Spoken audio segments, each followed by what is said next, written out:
ba ñuy dugg ci politique ay 96 que alternance sax dina am 2000 parce que dañ doon xeex pour alternative am ci biir Sénégal donc xalaatuñu woon ñun en tout cas man sama génération ak ñi ma maaseel ñu bokk ñu duggandoo ci politique xalaatuñu ci woon poste yi nga xam ne ni ci lañ nekk loolu mooy suñu différence ak ñu bari donc dañu dugg pour une cause ak pour idéal loolu moo ñu dugal ci politique ñu nekk ci yàlla def ba yàlla ay situation di am ñu ñuy jël comme ay symbole ba yëkkati ñu teg ñu ci ay position loolu nag buñ ci nekkee mooy li ñu jiital mooy ñu liggéey pour suñu réew parce que dañu am chance ñu boole ñu ci appareil d'État ñi nga xam ne nii dañuy liggéey pour seen réew léegi nag gis nga liggéey pour sa réew position bu nekk du ministre nga ko mën a def direction générale ña nekk député ak ñeneen ña nekk ci yeneen institution dañuy liggéey seen réew dañoo am engagement militant d'abord engagement pour servir le Sénégal maintenant ku ci nekk yaa ngi am ambition ak ambition yëpp ci biir mais politique ak ambition ñoo ànd mais politique ak ambition ñoo am mais politique entreprise man ni ma ko jàppee ak nit ñu ko jàngalee boo bokkee ci kuréel gi nga bokk muy parti ambition d'abord collective la da ngeen am projet am idéal am chef ki ngeen koy jàppale pour que cause bi di avancer ñëpp di avancer li yàq politique bi Sénégal mooy man gisuma ci sama bopp politique Sénégal looloo ko yàq gisuma ci sama bopp man la walla bu ma amee position li ma bëgg lépp a ngi dox su ma amul li ma bëgg damay xarab damay saaga loolu du jikko bu baax ci politique non man damay wax de façon générale du Aminata Touré kese parce que li yàq politique gu Sénégal bi mooy avant muy parti socialiste muy PDS muy parti yu mag yooyu ñu nga xam ne dañ leen xamoon nit ñi dañ ci daan dugg ci instance yi di raam di yéeg ndànk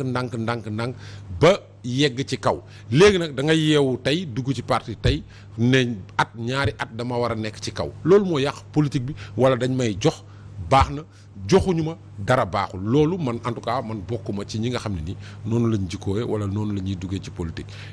donc gouvernement buñ koy former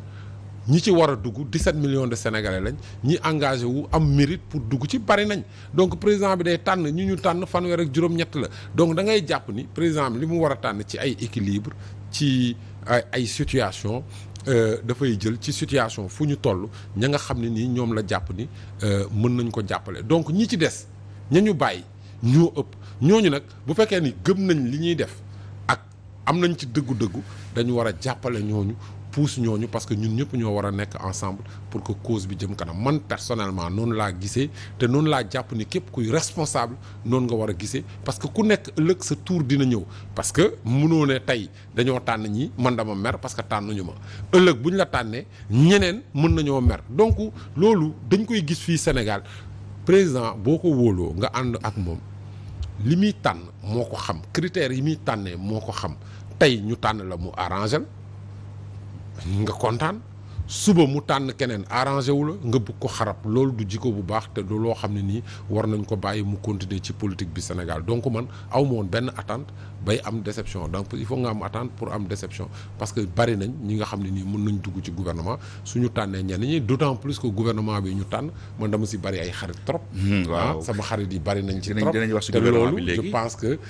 man loolu dama koy rafetlu donc franchement honnêtement je te dis sincèrement awma ci benn. mais Abdou Khafor est-ce que dafa am li tubaab di wax un cas Aminata Touré ci seen parti APR te itam bu ñu ko yokkee sax ci mouvance présidentielle. non jàpp ma ni am na cas. jàpp ma ni am na cas gis nañ médias étrangers yi jàpp ma am na cas li ma gis jàpp ko mooy comme ni ma la ko waxee sànq politique ay mission la chef bi ki jiite ñu am kóolute si moom. dafa am mission boo xam ne nii ñuy dem élection mu jàpp ni mission bi ci élection bi ci ñi mu yor ñëpp Aminata Touré la ci wóolu pour mu assurer ko mission dem élection jiite liste bi donc jiite na liste bi ba ñu dem élection ba résultat yi génnee la mission boobu ñu ko dénkoon mu jeex ñu may wax fàttali ni Sénégal élection de mandat bu njëkk bi mu jeexee présidentielle 2019 dafa amoon gannaaw loolu ay élection mi-mandat muy élection locale yi ak élection législative yi loolu am na ak élection HCCT donc ñu jëm ci période boo xam ne nii dañuy tëggaat institution yi nga xam ne nii ñoom ñoo nekk ci réew mi ci loolu nag président aussi parce que mission jiite liste ak mission jiite assemblée bokkul ñaari mission yu ute la donc ñu jàpp ni. président bi cohérence quand même. boo jiitee liste pendant 21 jours campagne électorale. ñu jàpp ni nga gagné war nañ la mën a jox. présidence assemblée amul fenn fu ñu bind. binduñu ko fenn waaye mais ci pratique. amul fenn fu ñu Sénégal bëri na lu ñu ko fi gis. amul fenn fu ñu bind ni ki jiite liste forcément mooy nekk président assemblée. et ci pratique aussi bari na fi 2017 moo ci mujj élection yi passé que Moustapha Niasse jiitewul woon liste nationale. liste départementale Nioro lañ ko investir. def ko président assemblée nationale moo doon premier ministre kooku soxlawul nekk président assemblée. oui mais Aminata Touré ku la wax ni bu nekkul woon li mu def peut-être du nekk premier ministre dara wóoru la ci. ku la kenn waxu la ni du loolu lañ ko doon préparer. mais damay wax ni mais damay wax ni rek damay wax ni li ma bëgg a wax mooy. amul fenn fu ñu bind ni ki jiite liste mooy nekk dans l'histoire du Sénégal Idriss Seck jiite na fi liste nekkul président assemblée nationale. Idriss Seck jiite na liste élection PDS te nekkul président assemblée nationale Boun Abdallah jiite na fi liste te nekkul président assemblée nationale même PS je pense que Ousmane Tanor Dieng jiite na fi liste 2098 te nekkul président assemblée nationale donc amul ñi ngay wax ñoo fi jiite liste nekk tu me diras le cas de Macky Sall en 2007 wala le cas de Moustapha Niasse en 2012 mais à part ñaari cas yooyu amul jurisprudence fii ñi jiite liste forcément ñu nekk président assemblée nationale donc loolu vraiment méngoowul ak réalité. maintenant lu fees tuuru. waaw mais jàpp lu naa ëpp ni tuuru. non peut-être jàpp naa déception yi mu am si yéen. si président Macky Sall aussi man li ma jàpp moom moo tax mu exploser colère am. man li ma jàpp mais gis nga dama jàpp ni Pierre Edouard homme d'état boo yeggee benn niveau bi ñoo ne homme d'état achevé parce que boote na ñu nekk ci état te du ñu ay homme d'état loolu wala seen mat des na loolu il faut le dire très réellement et très objectivement bari na ñu nekk ci état bi te xamuñu luy état di ci liggéey te xamuñu ko c'est une réalité mais bu ma nee homme d'état achevé wala femme d'état achevé say émotion ak la nga xalaat dafa am noo koy gérer dafa am foo koy exprimer ak noo koy waxee du lépp ngay wax ci place publique dañ la tànnoon nga jiite liste pour une mission bari na ñoo xam ne nii jàpp nañ ni mérité woon nañ ñu tànn leen tànnuñu leen te déggoo kenn ku respecté de la même façon mission boobu bu jeexee beneen mission ñëw président bi moom mooy xool ci fonction parce que moom mooy war a assurer li nga xam ne nii mooy institution yi ñu dox te du am crise du am dara ci loolu moom mooy tànn nit ñi nga xam ne nii jàpp na ni wóolu na leen te ñii am nañ dal ak mat bu leen di may ñu gérer institution yooyu de façon normale ci loolu la tànn Amadou Mame Diop yow tànnu la ñëpp kontaan et je pense que si 80 juróom-ñetti députés yi ak ñett moom kese lañ ci gis koo xam ne nii yuuxu na ne d'accordul ci choix bi man du ma ko concéder am na liberté boobu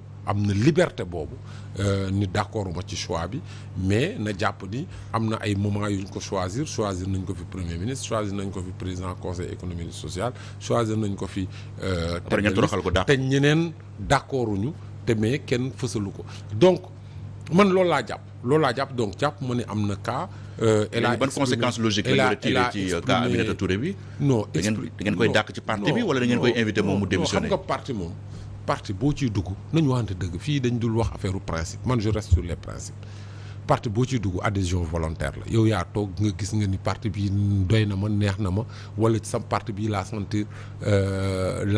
moo méngoog li ma xalaat nga dugg ci boo demee tamit ba gis nga ni la taxoon nga dugg ci parti bi idéal ba taxoon nga dugg ci parti bi cause ba taxoon nga dugg ci parti bi nekkatul ci charte boobu mais yow am nga liberté nga tirer les conséquences mais man dama jàpp ni homme politique day conséquent et homme politique day assumé wu parce que jarul victimisation bi si bu fekkee ni xalaat na ni li mu wax moo am te moom gisul idéal bi nga xam ne nii moo taxoon mu dugg ci lii y a pas exclusion affaire yooyu non je pense que jarul parce que ku nekk ci parti li ma gëm jaruñu lay exclure parce que bu fekkee ni moom moo war a démissionner boppam mais bu defee que yow gisatoo sa bopp pourquoi ñu koy exclure moi je vois pas de raison pour laquelle war nañ ko exclure parce que moom dañ ko tànnoon c'est parce que tànnuñu ko moom amul problème parti bi amul problème moom lañ tànn d'accordul mu mer donc man vraiment loolu laa ci. mais est-ce que du fippu Aminata Touré bi moo changé plan président Macky Sall. non bu ñu déggee Amadou Ba nee na bés bi ñu ko nommé si suba si lañ ko soog a woo ne ko yow la ñu def premier ministre. mais loolu jaadu ba ñu supprimer poste premier ministre bi restauré ko décembre. ba tey 10 mois. donc président amoon na largement le temps choisir premier ministre ba informer ko non. oui mais déglu nga président interview bu mu def ci poste premier ministre bi ci France 24 mois de février. waxoon na tamit ni ki muy tànn premier ministre mu ngi ci boppam tànn na ko ba pare leer na ci boppam ça veut dire que nit ñi ñoo nekk ay supputation rek mais damay wax ni président de la République bu amee mandat bi ci biir mandat bi dafa am loo xam ne nii ay moment la ay séquence et ci momento bu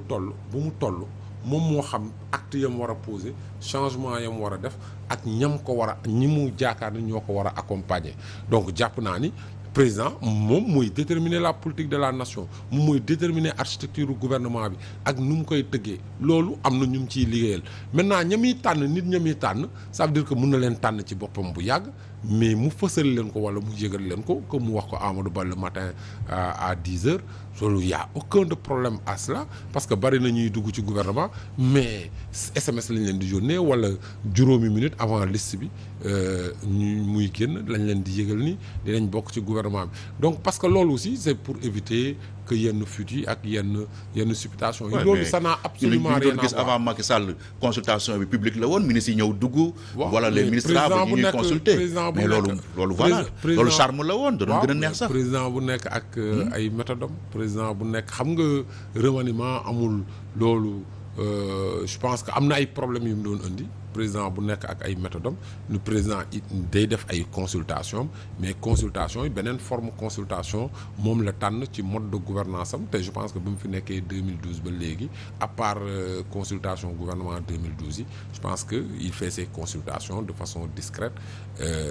pour éviter yenn problèmes yi ak yenn fuites yi donc man je pense que y a aucun problème à ce niveau-là président de la République fa mu toog amul acte bu muy posé boo xam ne nii c'est un acte qui n'est pas réfléchi qui n'est pas raisonné da koy peser sous-peser ko donc ñi ànd ak moom bu ñu ko buggee jàppale li ñu war a def mooy soutenir les choix parce que politique entreprise collective du ay échappée solitaire mën na dox benn moment mais amul mucc ci politique donc c'est une entreprise collective donc que les décisions arrangent ñu wala qu'on soit bénéficiaire de ces décisions-là dans notre engagement on doit soutenir les décisions et donc je pense que y a dara loo xam ne nii tâtonnement la ci li actes yi président posé peut-être moom mooy choix par défaut non mënul nekk choix par défaut non choix par défaut amul choix par défaut amul. je pense que le président est dans des. Aminata Touré mi ngi fippu Amadou Ba bu ñu ko falul tamit mën na fippu. xam nga donc ce sera 2 fippu de trop. loolu xam nga yéen analystes yi ak journalistes yi yéen bu leen di coow ak ñuy xam ba coow li. mooy alimenter journaux yeeg affaires yi. mais président bi nit ñi ñoo nekk ci mbedd mi di wax président bi li muy def xam na ko il a un cap clair et chaque moment bu jotee la mu war a def dana ko def. Et je pense que dans tous les actes qu'il pose c'est un homme qui sait ce qu'il fait et c'est un homme qui sait où il va loolu moom président bi ku ko xam dëgg ci ñu nekk ci kujje gi ñooy wax lu leen neex mais président bi xam na fi mu jëm xam na li muy def te chaque moment mu ngi def loo xam ne nii moo méngoog ak li askan wi di xaar. Est-ce que yaakaar nga ni nomination Amadou Ba dina calmer un peu débat 3e mandat bi ndaxte Amadou Ba mosul nëbb moom ambition présidentielle. non Amadou Ba man mosuma ko dégg mu ne am na ambition nekk président de la République. d'abord Sénégal lañ nekk waaye. waaw d'accord mais man mosuma ko dégg. que buy rasé wu le matin. man devant son miroir mi ngi xalaat nekk président. man si politique moom li may gis politique réelle la man du mu nekk di li saxaar man mosuma dégg Amadou mu ne bëgg na nekk président benn ñaareel bi mooy candidat ku mu neex ci Sénégal mën nga ko nekk boo amee 35 ans nga bën a bind mën a lire am nga droit nekk candidat. Macky Sall ba mënul nekk. non dama Macky Sall sax mën na nekk candidat. non dafa nag non déglu rek mën na déposer c'est-à-dire que déposer ak recevabilité beneen affaire la. déposer non ma ni waaw mais am na ñoo xam ne nii peut-être am na ko am casier judiciaire dem déposer candidature am na ko am casier judiciaire ñu condamné ko am na koo xam ne nii condamné nañ ko mu am casier judiciaire mu xam ni amul casier judiciaire am na droit dem jël casier judiciaire am ñu jënd condamné à 6 ans de prison mu dem mu déposer ko waaye conseil constitutionnel moom moo naan yow amoo woon droit déposer donc loolu problème mu dépôt problème candidature amul ci réew mi problème mandat amul ci réew mi président prononcé wul te gis nga affaire candidat affaire individualité nit ku nekk am nga droit nekk candidat mais loolu su nga réew mi suñu bëggee nekk ci débat bu utile. débat bu utile la kay. non parce que dañoo gis question troisième mandat. débat la nit ñi si ñàkk seen bakkan en 2011. loolu bëggatuñu mu am si réew mi débat boobu existé gul ci réew mi xam nga lan moo existé ci réew mi mooy am na ci kujjee gi ñoo xam ne ni d'ailleurs xamuñu nu ñuy dundee xamuñu fu ñu jëlee salaire xamuñu nu ñuy entretenir ay partis politiques depuis 2019 ba léegi kenn gisu leen ñuy xëy te ñooñu nee nañ seen àdduna président rek lañ bëgg a nekk. mat nañu ñaar fukk ci biir réew mi. du délit te ñooñu. Sénégal amul délit d'ambition. ñooñu nga bëgg nekk président amul délit d'ambition. mais ñooñu am nañ seen équation yëpp mooy naka la ñuy def ba yegg ci nguur naka la ñuy def ba nekk président mais ñooñu nag équation yooyu ñoom ñoo am équation ndax diw dana bokk wala diw du bokk. pouvoir bi ci li ñu nekk président bi dañ ko fal pour juróomi at yi ñu ko fal man li ma jàpp juróomi at yi ñu ko fal naka lay def ba. doxal liñ ko dénk fexe ba réew mi nekk ci stabilité fexe ba moom bis buy joxe lenge yi mu ne yéen a ma dénkoon teel naa leen seen réew comme ni ngeen ko bëggee woon loolu nag boo ko buñ la ko dénkee nga am responsabilité boobu tu es dans l'action yow liggéey moo la war c'est pas parce que ñële nekk ci mbedd mi amuñu palta amuñu place yaa ngi dégg li leen intéressé mooy poste président de la république ñoom ñoo war a définir sa agenda de communication parce que loolu la ñu bañ ñoom ñu définir suñu agenda de communication ñoom la intéressé mais Sénégal rek la ñuy enjamber ay élection di wax beneen élection ku fi doon wax élection pourquoi élection locale defaguñu élection législative defaguñu HCCT gars yi di wax affaire présidentielle maintenant élection bi nekk suñu kanam élection présidentielle la bu moment bi jotee ñëpp ñi bëgg a nekk candidat ci biir pouvoir bi dinañ ko wax bu ñu waxee ñi bëgg a nekk candidat et puis après conseil constitutionnel mooy wax ki bëgg a nekk candidat mais ce débat là vraiment c'est le débat de ñi leen nekk fële. nga xam ne nii ñoom non parce que xam nga lu tax ñu koy poser. actuellement question troisième mandat mi ngi taal ay réew yu bëri. xam nga ñun bëgguñu suñu réew egg si foofu. xam nga li ñu jot a dund 2011 rek ak Ablaye Wade dafa doy sëkk. non dama lay wax benn affaire Pierre-Edouard ñun Sénégal nous sommes une démocratie achevée. foofu dañ koy wax nii rek. amuñu problème mu. mais dans les faits achevé suñu démocratie. am na ñaari alternance ci biir réew mi ñaari président de la république ñoo xam ne élection moo leen fal ñu xëy suba dem voté ji suñu assemblée ñu ngi koy renouveler tey ñu ngi naan dañu am assemblée inédite bu opposition bi am 82 députés loolu c'est une démocratie achevée démocratie boo xam ne nii dëkk yu mag yi muy Ndakaaru di Thiès di Guédiawaye di Rufisque di Ziguinchor ay opposants ñoo ko jiite donc Sénégal il faut ñu d'accord ne amuñu débat candidat amuñu débat mandat amuñu débat démocratie amuñu débat transparence élection mais comme politiciens yi amuñu xalaat ci naka la ñuy def ñoom amuñu programme pour preuve mairie yi ñu leen jox yëpp amul kenn ku ci posé fi mu toll nii brique depuis juróom-ñaari weer.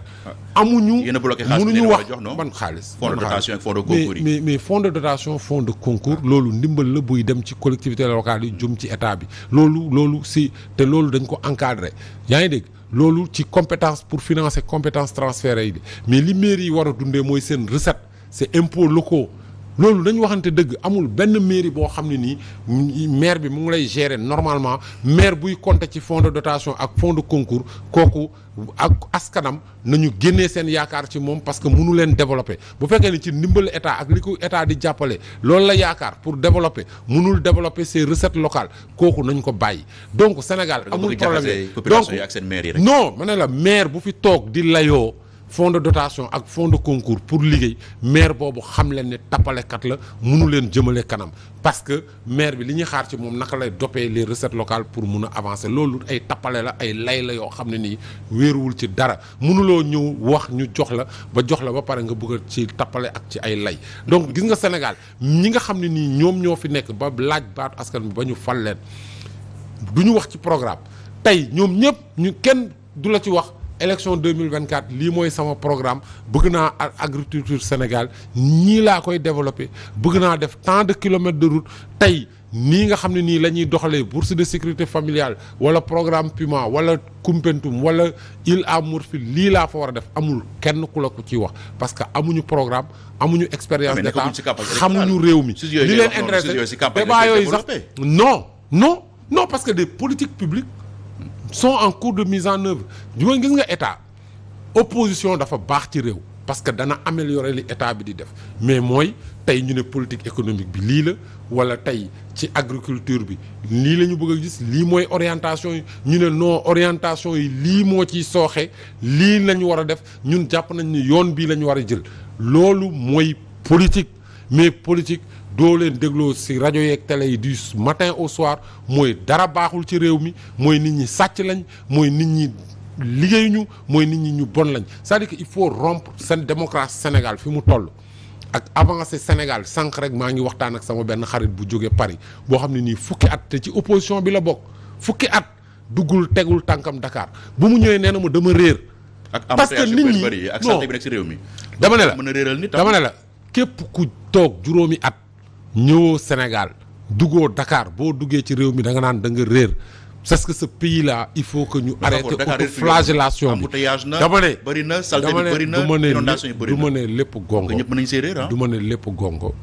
du ma ne réew mi amul jafe-jafe réew mi am na jafe-jafe wante réew mi mu ngi avancé ak ñi toog ne dañu soxla réew mi ndax mën nañ proposer mieux man loolu laay wax li ma fi dégg mooy saaga xaste mandat parce que amuñu loo xam ne nii mën nañ ko articuler nit ñi sàcc lañ il faut que ñu rompre cette vision manichéenne il faut que sénégalais yi exigeant xam ñi ñuy fal ndax am nañ expérience ndax mën nañ li ñuy wax mais bu dee saaga xaste saaga il faut que ñu rompre ci loolu parce que xaste saaga mën na la jox place wante mënul gérer dara te malheureusement loolu lañu am ci opposition bi ci exploitation extrémisme yi exploitation frustration yi am naturellement dans les banlieues et dans les zones urbaines mais loolu gis nga frustration warul tax nga jël sa carte sànni ko koo xam ne nii ëllëg mënul ñu jeexalee Abdou Khafor ak gouvernement bi fanweeru ministre ak juróom-ñett ñu ne am na juróom-ñett jigéen ak juróom-ñett ndaw ay jeunes nee nga si am nga si xarit yu bëri ñu ni gouvernement de combat mais question bi mooy ban nature combat la est-ce que combat pour s'attaquer aux urgences sociales wala boog combat politique la pour dem defante ak opposition bi combat pour les urgences sociales combat pour le développement du pays combat sur les défis sur la question de l'entrepreneuriat sur la question de l'emploi sur la question du logement sur la question de la sécurité sur la question jëlul combat liggéey la rek ah oui c'est un combat xeex la pourquoi ce vocable guerrier là oui parce que on a des urgences de développement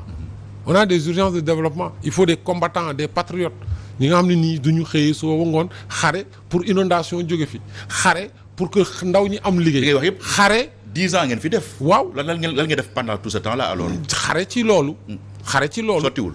si mu ngi avancé mais am na ay jafe-jafe mais il faut ñu yokku. ngeen mënul def 10 ans ngeen ko def à un an et demi. ah oui parce que le bilan c'est sur 2 mandats. c'est 12 ans. c'est am pour ñu accélérer pour que président bi 2024 mu am bilan boo xam ne ni li mu diggaale woon ak sénégalais yi vraiment am na nit ñu engagé ñu am taxawaay ak ñu am gëm-gëm ci li muy def parce que aussi bu ñu la joxee nga nekk ci yenn position yi da nga war a am gëm-gëm bi ak taxawaay bi nga xam ne nii moom la laaj mais boo ko amul et je pense que ñi ñu tànn commencé ci premier ministre bi te yaakaar naa ni pour man le président tient un de ses meilleurs gouvernements et sénégalais yi observateurs yi même ñi ci kujjee gi saluer nañ parce que premier ministre bi mënoo ne amul expérience mënoo ne xamul réew mi mënoo ne amul taxawaay bi gouvernement bi tamit ñi ci nekk mënoo ne amuñu expérience am nañ expérience politique am nañ expérience technique et je pense que c'est un gouvernement opérationnel amu ci ñoo xam ne ni dañuy ñëw di jàng naka la ñuy doxalee ñi ñu fal ñëpp dañuy tey prêt à l'emploi et je pense que réew mi tamit loolu la soxla en tout cas il faut que sénégalais yëpp xam ni urgence yi développement la ñu moytu jox seen nopp rek ñi nga xam ne nii waxu picc ak saaga xaste xuloo sos moom la ñu def programme politique jërëjëf Abdou Khafor Touré nga nekk responsable APR nekk itam premier adjoint au maire bu Wakhinane Nimzatt ñu ngi lay gërëm bu baax. maa ngi lay fay bu baax Pierre-Edouard di am mbégte encore une fois nekk sa invité yaakaar ni peut-être waxtaan bi dina amal solo ñi nga xam ne nii ñoom ñoo ñu doon seetaan di nuyu ñëpp di leen ñaanal kenn dalu jàmm. jërëjëf mbokk yi fii la ñu yem ak yéen ci invité de la mi-journée ñu ngi leen di gërëm ci li ngeen ñu doon suivre di leen jox rendez-vous suba ak jàmm jërë ngeen jëf.